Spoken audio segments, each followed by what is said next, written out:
ముఖ్యంగా ఈరోజు press meet పెట్టడానికి ముఖ్య ఉద్దేశం ఏమంటే నగరంలో ప్రజలు ఎదుర్కొంటున్న సమస్యలపైన, అదేవిధంగా ఏ విధంగా మున్సిపాలిటీ అధికారులు ప్రజల పట్ల ఏ విధంగా వీళ్ళు పనులకు సంబంధించి ఏ విధంగా శ్రద్ధ చూపిస్తున్న విషయం పైన కూడా ఈరోజు పెట్టడం జరిగింది. ముఖ్యంగా చూసుకుంటే లాస్ట్ వీక్ కూడా ఒక ప్రెస్ మీట్ పెట్టడం జరిగింది. శానిటేషన్ సంబంధించి ముఖ్యంగా పారిశుద్ధ్యం పైన ఎంత తక్కువ మాట్లాడితే అంత మేలని కూడా అందరికీ తెలిసిన విషయమే. గతంలో మేము ఎప్పుడూ చూడలే ఇంత అధ్వానమైన పారిశుద్ధ్యం, ఎప్పుడు కానీ చూడలేదు. మనము కూటమి ప్రభుత్వం వచ్చినాక పారిశుద్ధ్యం అనేది ఎంత అధ్వానంగా మారిందో విషయం కూడా అందరికీ తెలిసిందే. ముఖ్యంగా చూసుకుంటే మెయిన్ రోడ్స్ చూసుకున్నా, సందుల్లో చూసుకున్నా కాలువలు తీయడం లేదు, మెయిన్ గార్బేజ్ పాయింట్స్ లిఫ్ట్ చేయకపోవడం కూడా దీంతో చాలామంది ప్రజలు ఎంతోమంది ఇబ్బంది పడుతున్న విషయం కూడా మీ అందరూ తెలియజేస్తున్నాను. ముఖ్య సమస్య ఏమంటే డోర్ టు డోర్ కలెక్షన్ కావడం లేదు. గతంలో చూసుకుంటే మన వైసీపీ ప్రభుత్వంలో క్లాప్ ఆటోలకు సంబంధించి ప్రతిరోజు ఇంటింటి చెత్త సేకరణ జరిగేది. కానీ ఈరోజు మనం చూసుకుంటే అదనంగా 36 రెంటెడ్ ట్రాక్టర్స్ తీసుకొచ్చినా కూడా ఇంటింటి చెత్త సేకరణ జరగకపోవడం చాలా బాధాకరం కూడా మీ అందరికీ తెలుస్తున్నాను. ఎప్పుడు చూసిండాం మనం, ఇప్పుడు ఎలా అయిపోయిందంటే వీళ్ళు చెత్త సేకరణ చేయకపోవడంతో చుట్టుపక్కల ఖాళీ స్థలాలు ఉంటే ప్రజలందరూ కూడా అక్కడ వేసేయడం, అవి కూడా ఆఖరికి నిండిపోవడంతో కాలువలోకి వచ్చి వేసేస్తున్న పరిస్థితి మనం చూస్తున్నాం. చెత్త అంతా కాలువలో పేరుకుపోయి ఆ మురుగునీళ్ళన్నీ బయటకు వచ్చేసి కూడా ఏ విధంగా పరిస్థితులు ప్రజలందరూ కూడా ఎదుర్కొంటున్న విషయం కూడా ప్రజలందరూ కూడా ఒకసారి గమనించాలి. అసలు శానిటేషన్ సంబంధించి ఇన్ఛార్జ్ ఎంహెచ్ఓ గారు ఉన్నారు, శానిటేషన్ సెక్రటరీలు ఉన్నారు, శానిటేషన్ ఇన్స్పెక్టర్లు ఉన్నారు, పై స్థాయిలో కమిషనర్ గారు ఉన్నారు, మేస్త్రీలు ఉన్నారు. వీళ్ళందరూ ఏం చేస్తున్నారు కూడా అర్థం కాని పరిస్థితి. ఒక పరిధి ఇచ్చింటారు వాళ్ళందరూ కూడా. ఒక సచివాలయం పరిధి ఉంటుంది, ఒక ఇన్స్పెక్టర్కి సంబంధించి కొన్ని డివిజన్లు ఉంటాయి. వాళ్ళు అవి కూడా మానిటర్ చేయలేకపోతున్నారంటే ఎంత దారుణంగా ఈ పరిస్థితి ఈరోజు మున్సిపాలిటీ నుండి కూడా మీ అందరికి తెలియజేస్తున్నాను. అదేవిధంగా మెయిన్ రోడ్స్ చూసుకుంటే డంపర్ మిన్స్ కూడా అనేకమంది పెద్ద డంపర్ మిన్స్ కూడా అన్నీ పగిలిపోవడం కూడా అది కూడా సరిగ్గా లేకపోయిన విషయం కూడా మనం చూసాం. అవి కూడా అనేక సార్లు కాంట్రాక్టర్లు మన ఇంజనీర్ అధికారులకు చెప్పినా కూడా అయిపోయింది సార్, మనం టెండర్ ఫిల్ చేసినాము, శాంక్షన్ అయినా తీసుకొచ్చేస్తామని చెప్తున్నారు. ఎప్పుడు దాదాపుగా 6 నెలలు 8 నెలల నుంచి ఇదే మాట ఉంటున్నారు. ఎక్కడ ఒక్కటి కూడా సప్లై చేయని పరిస్థితుల్లో ఈరోజు అనంతపురం నగరం శానిటేషన్ సంబంధించి చూసుకుంటే CDMF గారికి కూడా తెలుసు అనంతపురం నగరంలో శానిటేషన్ చాలా అధ్వానంగా ఉంది. కానీ ఇక్కడ ఉన్నటువంటి పై స్థాయి అధికారులు మాత్రం ఏ విధంగా పట్టించుకోవడం కూడా చాలా దురదృష్టకరం కూడా మీ అందరు తెలియజేస్తున్నాను. మనం చూసుకుంటే శ్రీకాకుళంలో శానిటేషన్ సంబంధించి ఏ విధంగా ఇష్యూ జరిగిన విషయం కూడా అందరికీ తెలిసినదే. పారిశుద్ధ్యం పైన అలాంటి పరిస్థితి అనంతపురం నగరంలో రాకూడదు అని చెప్పేసి మేము పదే చెప్తున్నా కూడా ఇక్కడ పట్టించుకొని పరిస్థితి లేదని తెలియజేస్తున్నాను. ఇక్కడ ఉన్నటువంటి ప్రజాప్రతినిధులు కావచ్చు, కూటమి నాయకులు ఏ విధంగా అసలు వీళ్ళకి కనపడుతుందో లేదో, పారిశుద్ధ్యం మీద అసలు వీళ్ళకి ధ్యాస ఉందో లేదో, చెప్పి చేపిద్దామని కొంచెమన్నా ధ్యాస ఉందో లేదో కూడా మాకు తెలియని పరిస్థితి. ఏమని చెప్తే మేయర్ కావచ్చు, వైఎస్ఆర్సీపీ పాలకవర్గం కార్పొరేటర్ కావచ్చు, మా పాలకవర్గం చెప్పినా ఇంకా నేను మరీ చెప్పాల్సిన అవసరం కూడా లేదు. ఇంత దారుణంగా ఉంది అనంతపురం నగరంలో. మీరే చూడొచ్చు. ఇవి ఈరోజు సంబంధించిన ఇవే, మరి పాతవి ఈరోజు తీసిన సంబంధించినవి ఎన్నో ఉన్నాయని ఇలాంటివి. లక్ష్మీనగర్ కావచ్చు, కౌర్ నగర్ కావచ్చు, రాజు కలర్ ల్యాబ్ దగ్గర చూసుకుంటే అక్కడ కూడా చెత్త ఎత్తని పరిస్థితి. అంటే ఎంత దారుణంగా మెయిన్ సర్కిల్లో తీయకపోవడం కూడా ఎంత దారుణంగా ఉందో ఒకసారి గమనించాలి. అదేవిధంగా ఎన్నిసార్లు చెప్పినా కూడా ఇదే పరిస్థితి. నేను ఒకటే చెప్తున్నాను, శ్రీకాకుళంలో ఏ విధంగా అయితే పారిశుద్ధ్యం వల్ల అనేక మంది ఇబ్బంది పడి హాస్పిటల్ పాలైనారో, ఇక్కడ పరిస్థితి రాకూడదని చెప్పేసి పదే చెప్తున్నా కూడా ఇక్కడ కమిషనర్ గారు కావచ్చు, శానిటేషన్ సంబంధించి అధికారులు కావచ్చు, కూటమి నేతలకు సంబంధించి ప్రజాప్రతినిధులు కావచ్చు, వీళ్ళందరూ కూడా పట్టించుకోవడం దారుణంగా ఉంది. మీ అందరూ తెలుస్తున్నాను. క్షేత్రస్థాయిలో ప్రజలందరూ చాలా ఇబ్బంది పడుతున్నారు. మాకు చాలా ఫోన్స్ వస్తున్నాయి, పారిశుద్ధ్యం సరిగ్గా లేదు, పారిశుద్ధ్యం మెరుగుపెట్టడం అని చెప్పేసి కూడా మీకు ఎన్నిసార్లు చెప్పినా కూడా వీళ్ళు పట్టించుకోవడం కూడా ఇది పెట్టడం కూడా జరుగుతుంది. అదేవిధంగా మనం చూసుకుంటే కన్నా చాలా చోట్ల చెత్త అంతా పేరుకుపోయిన దానికి అంటించేస్తున్నారు ప్రజలు, చాలా చోట్ల అంటించడంతో అవన్నీ టాక్సిన్స్ రిలీజ్ అయ్యి కొంతమందికి చాలామంది ఆస్తమా సమస్యలు కావచ్చు, అనేక మన పర్యావరణం కూడా ఏ విధంగా పాడైపోయే పరిస్థితి కూడా ఏర్పడుతుందని కూడా మీ అందరూ తెలియజేస్తున్నారు. ఇవన్నీ కూడా ప్రజలందరూ గమనించాలి. ఒకసారి సీజనల్ వ్యాధులు రాకోకున్నట్లు టైఫాయిడ్ కావచ్చు, డెంగ్యూ కావచ్చు, ఇవన్నిటి కూడా రాకోకుండా ముందే మన అధికారులు చర్యలు తీసుకుంటే బాగుంటుందని మీ అందరూ తెలియజేస్తాను. మరీ ముఖ్యంగా రోడ్ ప్యాచెస్ సంబంధించి చంద్రబాబు నాయుడు గారు చూస్తే ఆంధ్రప్రదేశ్ రాష్ట్రాన్ని దేశంలో నంబర్ 1గా ఉంచుతా, మన రాష్ట్రాన్ని ప్రపంచంలోనే గుర్తింపు తీసుకొస్తా, గ్రామాల నుంచి సిటీలు అన్నీ కూడా ఎక్కడ కూడా గుంతలు ఉండకూడదని చెప్పేసి పదే చెప్తుంటారు చంద్రబాబు నాయుడు గారు. అదేవిధంగా అనంతపురం నగరంలో చూసుకుంటే దాదాపుగా 2-3 నెలల ముందే గుంతలన్నీ కూడా ఐడెంటిఫై చేయడం జరిగింది. దాదాపుగా నగరంలో 324 గుంతల్ని ఐడెంటిఫై చేయడం జరిగింది. 60 లక్షల రూపాయలకు టెండర్లు కూడా పిలిచడం జరిగింది. కానీ ఇప్పుడు వరకు ఈ యొక్క గుంతలు కూడా చేయడం జరిగింది. గుంతలు కూడా ఏని పరిస్థితి ఈరోజు. మేమైతే గతంలో అనేక పెద్ద రోడ్స్ వేయించడం జరిగింది, రోడ్లు శాంక్షన్ చేయించడం జరిగింది. మా పాలకవర్గం అనేక రోడ్లు కూడా శాంక్షన్ చేయడం. రోడ్లు మీరు ఎప్పుడైనా ఇస్తారు, కానీ ఈ గుంతలన్నీ కూడా ఫస్ట్ మీరు ఈ గుంతలన్నీ మూపిస్తే ప్రజలు అనేక ఇబ్బంది పడుతున్నాయి. ఈ గుంతల్లో కూడా మీ అందరూ తెలియజేస్తున్నారు. అదేవిధంగా ఇంకా ముఖ్యంగా టౌన్ ప్లానింగ్ సంబంధించి చూస్తే లాస్ట్ వీక్ నేను ఒక ప్రెస్ మీట్ పెట్టడం జరిగింది.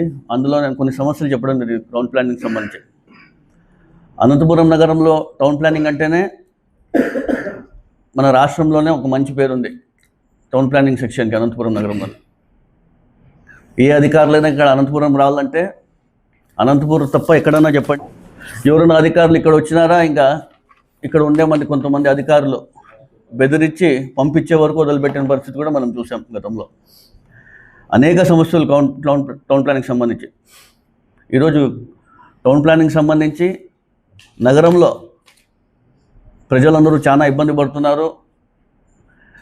మా దగ్గర అన్ని అప్రూవల్ ఉన్నా, అన్ని అధికారికంగా అన్ని అప్రూవల్స్ కరెక్ట్ ఉన్నా కూడా మేము ఈరోజు కొంతమంది నేతలు ఇంటికి వెళ్ళి అక్కడి నుంచి అప్రూవ్ అయినాకే మాకు ఇక్కడ అన్ని కట్టుకోవడానికి వీళ్ళ అధికారులు మాకు పర్మిషన్ ఇస్తున్నారంటే ఎంత దౌర్భాగ్య పరిస్థితుల్లో ఒకసారి మేము గమనించాలి. సొంత ఇల్లు కావచ్చు, సొంత భవనం కట్టుకోవాలన్నా కూడా ప్రతి ఒక్క అప్రూవల్స్ ఉంటాయి వాళ్ళ దగ్గర. అయినప్పటికీ కూడా కూటమి ప్రభుత్వానికి సంబంధించిన కొంతమంది నేతలు ఇంటికి వెళ్ళి వచ్చినాకే మీరు ఇల్లు ప్రారంభించుకోవాలని చెప్పేసి అధికారులు హుకుం చేస్తున్న విషయం కూడా ప్రజలందరూ కూడా ఒకసారి గమనించాలి. నేను లాస్ట్ వీక్ కూడా మీకు ప్రెస్ మీట్లో చెప్పడం జరిగింది. పెట్టిన తర్వాత కూటమి నాయకులకు సంబంధించి కొంతమంది నేతలు ఆధారాలు ఉంటే మాట్లాడాలని చెప్పేసి మాట్లాడడం జరిగింది. అనంతపురం నగరంలో జరిగినటువంటి ఆధారాలు ఎన్ని కావాలో చెప్తే దాన్ని చూపిస్తాను. ఆధారాలు ఉంటే మాట్లాడాలా, ఆధారం లేకుండా మీరు మాట్లాడుతున్నారు, మా పైన నిందలు వేస్తున్నారని చెప్పేసి మొన్నటి రోజున టీడీపీ నాయకులు నా పైన మాట్లాడడం జరిగింది. టీడీపీ నేతలందరూ కళ్ళుండి కబోదులాగా మాట్లాడిన విషయం కూడా ప్రజలందరూ కూడా ఒకసారి గమనించాలని తెలియజేస్తున్నారు. ఎక్కడెక్కడ అక్రమాలు జరుగుతున్నాయి, ఎక్కడెక్కడ అక్రమాలు చేస్తున్నారు ప్రతి ఒక్కరికి తెలుసు. కూటమి నేతలకి ఇంకా బాగా తెలుసు ఎక్కడెక్కడ అక్రమాలు జరుగుతున్నాయి, ఎక్కడెక్కడ అక్రమాలు చేస్తున్నారు ప్రతి ఒక్కరికి వాళ్ళకి తెలిసిన విషయమే. కానీ వాళ్ళు చూస్తే ఆధారాలు చూపించమంటున్నారు. కూటమి నేతలు చెప్పడంతో 9% నగరంలో అన్నీ కూడా అక్రమాలు జరుగుతున్నాయి. వాళ్ళు చెప్పినవన్నీ కూడా అధికారులు వాళ్ళకి సహకరిస్తున్న వాళ్ళతో ఈరోజు ఏ విధంగా అక్రమాలు జరుగుతున్న విషయం కూడా ప్రజలను కూడా ఒకసారి గమనించాలి. నేను అన్ని ఆధారాలని బయట పెడతా. ఈ కొన్ని ఆధారాలు చూసుకోండి. శారదానగర్లో కళ్యాణ మండపం చూసుకోండి, తర్వాత టవర్ క్లాక్ దగ్గర ఒక పెద్ద కాంప్లెక్స్ కడుతున్నారు. ఏ ఒక్క అప్రూవల్ లేకుండా కట్టడం జరుగుతుంది. రవి పెట్రోల్ బంక్ దగ్గర పెద్ద షెడ్లు వేయడం జరిగింది. ఏ ఒక్క అప్రూవల్ లేదు, ఏ ఒక్క విఎల్టీ లేకుండా. శ్రీనగర్ కాలనీలో చూసుకుంటే కన్నా పెద్ద షెడ్స్ కూడా వేయడం జరిగింది. అదేవిధంగా గతంలో మన వైసీపీ ప్రభుత్వంలో మున్సిపల్ స్థలాలు కావచ్చు, ప్రభుత్వ స్థలాలు కావచ్చు, మేము అనేక స్థలాలు మేము కాపాడుకుంటూ వస్తుంటే ఈరోజు వారందరూ కూడా ఒక శ్రీనగర్ కాలనీకి సంబంధించి ఒక స్థలం, మున్సిపాలిటీ స్థలంని ఎవరి పేరు మీద చేయించుకున్నారో చెప్పమంటారా? చెప్పండి. ఎవరి పేరు మీద చేయించుకున్నారో చెప్పమంటారా? చెప్పండి, చెప్తాను నేను. ఎన్ని ఆధారాలు కావాలి చెప్పండి మీకు. ఇవన్నీ ఆధారాలతోనే మీకు బయట పెడుతుండేది. వైసీపీ నాయకులు కావచ్చు, మేము కావచ్చు, ఆధారాలు ఉంటే మాట్లాడతాం. గాలి మాటలు మాట్లాడడం. ఇక్కడ ఆధారాలు ఉంటేనే మాట్లాడతాం. ఆధారాలు లేవు, ఊరికే మాపై నిందలు వేస్తున్నారని చెప్పి మాట్లాడితే ప్రతి ఒక్కటి చెప్తా. ఒక ట్రాన్స్పరెన్సీ ఎంక్వైరీ కమిటీ వేద్దాం. ప్రభుత్వం మీద ఉంది కదా, ప్రభుత్వం మీదే వేస్తే కూడా మళ్ళీ మీరు అక్కడ కూడా మేనేజ్ చేసుకుంటారు. ఒక ట్రాన్స్పరెన్సీ ఎంక్వైరీ కమిటీ వేద్దాము, రమ్మనండి. వాళ్ళకి ఎన్ని ఆధారాలు కావాలా, ఎన్ని ఆడియో కాల్స్ కావాలా, ఎక్కడెక్కడ బేరాలు చేసుకున్నా అన్నీ కూడా బయట పెడతాం. మీరు సిద్ధమా చెప్పండి. మేము అన్నీ ఇస్తాము, ఈ ఆధారాలన్నీ ఇస్తాం. మేము ఎవరైతే ఈ అధికారులు తప్పు చేస్తున్నారో వారిపై చర్యలు తీసుకుంటారో మీరు. ఊరికి మాటలు మాట్లాడేది కాదు. నగరంలో ఎక్కడ చూసినా కావచ్చు, ఏ అపార్ట్మెంట్ దగ్గర వెళ్ళండి బేరాలు కుదుర్చుకుంటారు, ఏ డాక్టర్ దగ్గర వెళ్ళండి బేరాలు మాట్లాడుకుంటారు, ఏ టీచర్ దగ్గర కావండి బేరాలు కుదుర్చుకుంటారు, ఏ ఇంజనీర్ కావచ్చు, ప్రతి ఒక్కరితో డేటా ఉంది. మీరు ఎక్కడెక్కడ ఏమేమి బేరాలు మాట్లాడుకున్నారు, ఏమేమి కుదుర్చుకున్నారు, అన్నీ ప్రతి ఒక్కటి మా దగ్గర ఉండే విషయం కూడా మీ అందరూ తెలుస్తున్నారు. అదేవిధంగా నగరంలో 14% బెటర్మెంట్ ఛార్జెస్ కట్టుకోకుండా ఎన్నో భవనాలు నిర్మించుకుంటున్నారు. ఆ బెటర్మెంట్ ఛార్జెస్ అన్నీ ఎవరి ఖాతాలకు వెళ్తుంటే మీరు ఇవన్నీ అనుమతులు ఇచ్చి కట్టుకుంటున్న విషయం కూడా ప్రజలను ఒకసారి గమనించాలి. ప్రభుత్వానికైతే ఈ సొమ్ము రావడం లేదు. ఎవరి ఖాతాలో మీరు కట్టి భవనాన్ని నిర్మించుకుంటున్నారు కూడా ప్రజలను ఒకసారి గమనించాలి. ఇవన్నీ కూడా ప్రజలు గమనిస్తున్నారు. మీరు ఊరికే ఏదో ఆధారాలు లేకుండా మాట్లాడుతున్నారు అని చెప్పి మభ్యపెట్టే మాట్లాడదని కూడా తెలియజేస్తున్నాను. అధికారులు కూడా కొంతమంది అధికారులు పరిధి దాటి పని చేస్తున్నారు. ప్రతి ఒక్కటి గమనిస్తున్నారు. మీరు ఏమేమి చేస్తున్నారు ప్రతి ఒక్కటి కూడా మా ఆధారాలు ఉన్నాయి. ప్రతిరోజు మీ రోజే ఉండదు. ప్రతిరోజు ఏదో కూటమి ప్రభుత్వం ఉంది, మీకు అందరూ కూడా వాళ్ళు సహకరిస్తారు అని చెప్పేసి మీరు ఏం ముందుకు పోతున్నారు. మేము అది కూడా నోట్ పెట్టుకోవడం జరుగుతుంది. రాబోయే రోజుల్లో ఇబ్బంది పడతారని కూడా మీ అందరికీ తెలియజేస్తున్నాను. ఇంకా ముఖ్యంగా నగరంలో రోడ్ సంబంధించి చూసుకుంటే నగరంలో వేరే కాంట్రాక్టర్లు ఎవరు పని చేయకూడదు. ఇక్కడ కేవలం వాళ్ళకి సంబంధించి కొంతమంది కాంట్రాక్టర్లే టెండర్లు వేసుకోవాలా, వాళ్ళే పనులు చేసుకోవాలా. ఈరోజు అనంతపురం నగరంలో శ్రీనగర్ కాలనీకి సంబంధించి ఒక పార్క్ ఉంది. దాదాపుగా 65 లక్షల రూపాయలతో 4 రోజుల కింద పని ప్రారంభించడం జరిగింది. మళ్ళీ బేరాలు కుదరలేదో ఏమో కాదు, ఇక్కడ ఉన్నటువంటి స్థానిక ప్రజాప్రతినిధి పిఏ ఫోన్ చేసి పని ఆపమంటాడంట.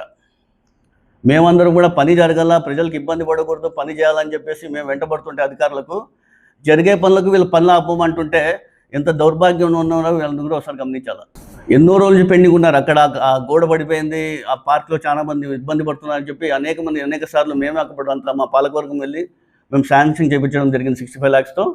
చేయించిన తర్వాత అది వాళ్ళకు వెంటబడి పని చేయించి స్టార్ట్ చేసినాక పని మొదలైన తర్వాత 4 రోజులకి పని ఆపమని పిఏ గారు ఫోన్ చేసి చెప్తారంట. ఆయనకి ఏం సంబంధం? ఆయనకి పిఏ గారు అధికారులకు ఫోన్ చేసి బెదిరిస్తున్నాడు. ఆయన ఇప్పుడే అభివృద్ధి లేదు అని చెప్పేసి ఇక్కడ అందరూ ప్రజలు ఉంటే జరిగే పనులకి వీళ్ళు అడ్డం పడుతుంటే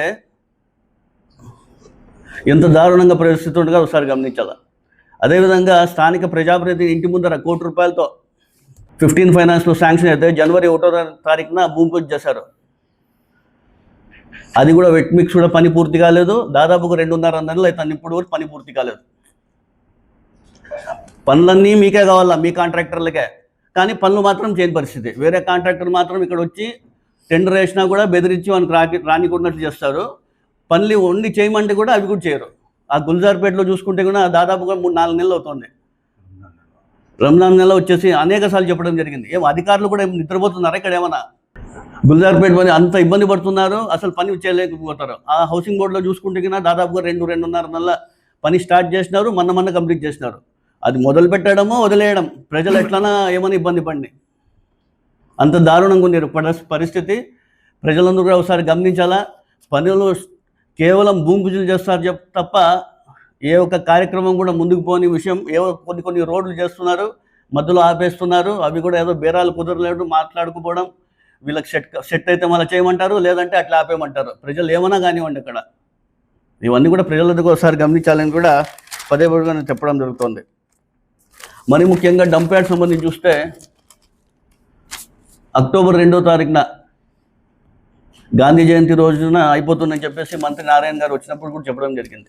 స్థానిక ఎమ్మెల్యే గారు కూడా అయిపోయి మేము తరలిచ్చేస్తాం, ఇక్కడ పార్క్ చేసేస్తాము అని చెప్పి అక్టోబర్ 2 చెప్పా. మళ్ళీ డిసెంబర్లో పూర్తవుతుందని చెప్పేసి పట్టాభి గారు వచ్చారు. అప్పుడు అది ఆయన కూడా చెప్పారు అక్టోబర్ పై, నవంబర్ పై, డిసెంబర్ పై, మరి జనవరిలో వచ్చారు ఆయన. పట్టాభి గారు వచ్చారు, మళ్ళీ మార్చిలో అయిపోతుంది అన్నారు. ఇప్పుడు మార్చ్ కూడా స్టార్ట్ అయిపోయింది. దాదాపుగా అక్కడ 70-80 మంది లేబర్ పనిచేసేవాళ్ళం, ఇప్పుడు కేవలం 15 మంది పనిచేస్తున్నారు. ఎందుకంటే కన్నా మళ్ళీ వెనకాల ఏముందో ఎవరు శక్తులు నేను ఆపుతున్నారు విషయం కూడా నాకు తెలియని పరిస్థితి. ఒక మిషనరీ కూడా వెనక్కి తీసుకొని వెళ్ళిపోవడం కూడా జరిగింది. ఈయన చూస్తే అక్కడ పెద్ద పార్క్ చేసేస్తాను నేను, ఈ డంప్ యార్డ్ని తరలిచ్చేస్తాను అని చెప్పేసి దాదాపుగా గత జూన్ జూలై నుంచి చెప్తూనే అన్నాడు. 8-9 months 10 months అయిపోయింది ఇప్పటికీ. చెప్పేది దానికన్నా మాటలు ఉండాలా, కేవలం మభ్య పెట్టుకుంటూ ముందుకు పోతున్నారు తప్ప ఏ ఒక్క కార్యక్రమం కూడా ఇక్కడ ముందుకు పోకపోవడం కూడా చాలా దురదృష్టం తెలియజేస్తున్నాను. కేవలం మాటలకి పరిమితమైనారు తప్ప ఏ ఒక్క కార్యక్రమం కూడా ముందుకు పోవడం. అధికారులు కూడా నేను చెప్తున్నాను, శానిటేషన్ మెరుగుపరచండి, లేదంటే కూడా సీజనల్ వ్యాధులు వచ్చే అవకాశం ఉంటుంది. మీరు అందరూ కూడా ధ్యాస పెట్టి శానిటేషన్ని మెరుగుపరచాలని తెలియజేసుకుంటున్నాను.